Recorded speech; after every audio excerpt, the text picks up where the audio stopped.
はい、どうもこんにちは。この前、公園を歩いてたんですけど、その時、子供たちが描いた、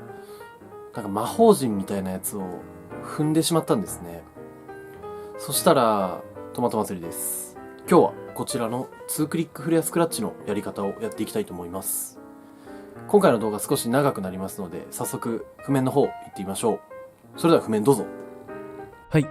楽譜が出ました。楽譜の通り、行きと帰りの途中で2回ずつフェーダーを切って1回のストロークで計6音を出す技です。ワカカワカカといったような音が出ます。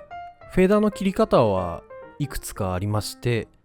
僕が知ってるのだと4つぐらいあります。今回その4つすべて紹介しますので、自分の切りやすいやり方でやっていただけたらなと思います。というわけで実際に音を聞いてみましょう。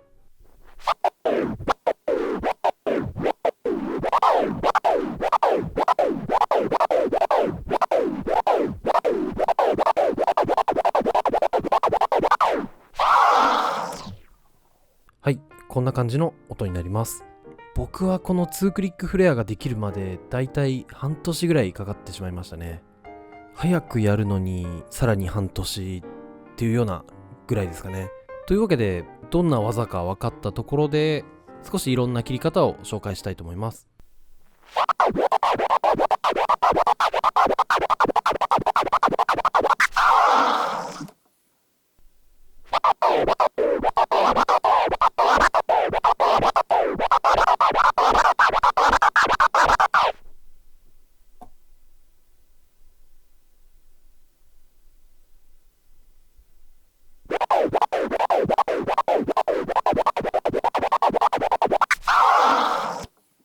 はい、っ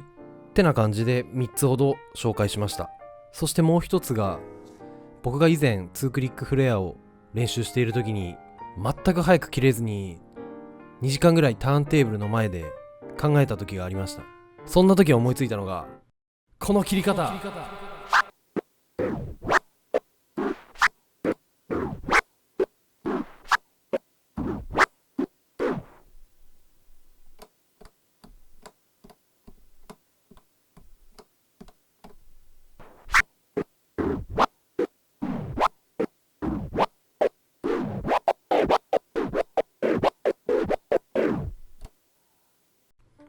はい、これはですね、トランスフォーマーができる人用なんですが、フェーダーがオープンの状態っていうのは同じなんですが、そこからフェーダーを切ってトランスフォーマーを2回入れるっていうようなやり方で2クリックフレアをしてしまおうというような感じです。これに気づいた時、僕の中ではものすごい革命が起きてたんですね。まるでスーファミからプレステ2みたいな、そのぐらいの衝撃だったと思います。これを友達に伝えたところ、普通じゃんって言われてちょっと悲しくなった思い出がありますね。今4つ紹介した切り方なんですが、全部音が違うんですね。そして使いどころも結構違くてですね、できれば全部できた方がいいですね。まず1つ目のクラブを使った2クリックフレアの場合なんですが、これは割と早く習得できるとは思うんですが、BPM が70とか60とか結構遅めのビートの時にはですね、すごく調整がしにくいんですね。速いビートの時には一つかみでやるパターンとクラブを使うパターン、この2つがかなり有効です。逆に遅いビートの場合は親指で切るパターンと最後に紹介したトランスフォーマーを入れるようなスタイルでやるといいと思います。それでは2クリックフレアスクラッチの注意点やコツなどを紹介していきたいと思います。この縦の赤い線が大体のレコードが動く幅なんですが、それを3分割するような感じで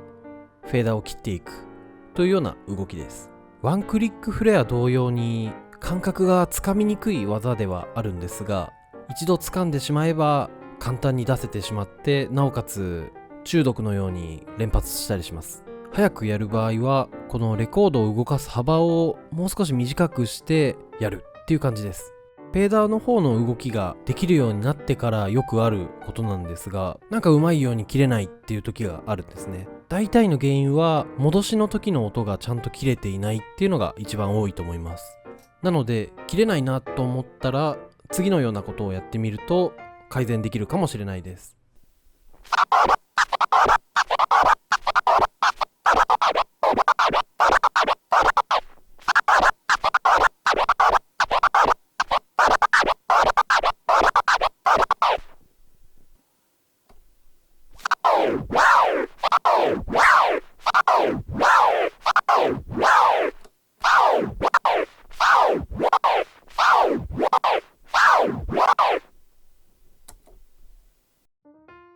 この若か若かという音の最初の和という音をしっかり最初に出してからフェーダーを切らないと全部失敗します。戻す時に最初の和の音をしっかり意識して切ることが綺麗な音を出す秘訣かなと思います。それでは音に乗せてやってみたいと思います。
はい、音に乗せるとこんな感じになります。もうできちゃったよっていう方は次のような技をやってみてください。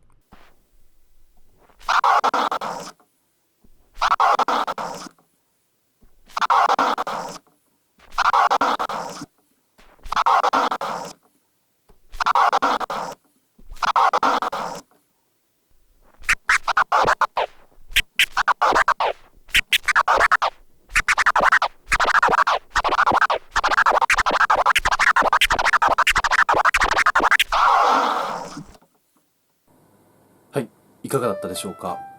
この2クリックフレアスクラッチですね、この一つかみでやるこちらの動きなんですけど、親指で切るやつとトランスフォーマーを入れるような形、これを複合させてやってるような感じなんですね。ちょっと動画では伝えきれないところがちょっと多いんですけど、練習してるうちにですね、この指の筋肉が出来上がってできるようになると思いますんで、練習を続けていってください。このスクラッチ備忘録では、皆さんのご意見ご要望ご感想など下のコメント欄もしくは Twitter でのダイレクトメールでも受け付けてますので、お気軽にどうぞ。それではまた。